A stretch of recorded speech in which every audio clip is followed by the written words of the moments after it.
Sir ಒಂದು 2 ವರ್ಷನೇ ನನ್ ಕಂಡಂಗೆ 1.5 ವರ್ಷ 2 ವರ್ಷದಿಂದ ಆ ಮಗು ನಮ್ ಕಡೆನೇ ಇತ್ತು. ಗೊತ್ತಿಲ್ಲ ಸರ್, ಇವರು ಏನೋ ಕೆಲ್ಸಕ್ಕೆ ಹೋಗ್ತಾ ಇರಂತೆ, ಆ ಕಾರಣಕ್ಕೋಸ್ಕರ ನಮ್ಮ ಅತ್ತೆ ಮಗನ ಹತ್ರ ಬಿಟ್ಟಿದ್ದಾರೆ ಅಲ್ಲಿ. ಈಗ ಮಗು ನೀವು ನೋಡ್ಕೊಳ್ತಾ ಇದ್ರಿ, ನಿಮ್ಮಿಂದ ಯಾವಾಗ ಕರ್ಕೊಂಡ್ ಬಂದ್ರೆ ಎಷ್ಟು ದಿನ ಆಯ್ತು? ಇವಾಗ ಒಂದು 10-15 ದಿನ ಆಯ್ತಂತೆ ಕರ್ಕೊಬಂದು.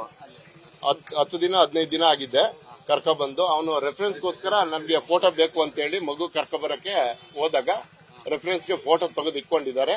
ನೋಡೋಣ. ಇಲ್ಲ ಸರ್, ಅದ್ರ ಬಗ್ಗೆ ಮಾಹಿತಿ ಗೊತ್ತಿಲ್ಲ. ಅದು ನಮ್ಮ ಹುಡುಗ ಬಂದ್ಮೇಲೆ ನಾನು ಮಾತಾಡಿಸ್ತೀನಿ.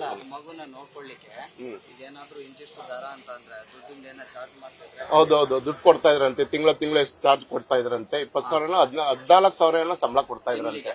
ತಿಂಗಳಿಗೆ 14,000 ಸಂಬಳ ಕೊಡ್ತಾ ಇದ್ರಂತೆ. 14,000 ಸಂಬಳ ಕೊಡ್ತಾ ಇದ್ರು. ನೋಡ್ಬೇಕು ನೆಕ್ಸ್ಟ್ ಏನ್ ಮಾಡ್ತಾರೆ ಅಂತ ಗೊತ್ತಿಲ್ಲ ಸರ್. ಎಲ್ಲಿ ಅಂತ ಗೊತ್ತಿಲ್ಲ ಮಾಹಿತಿ.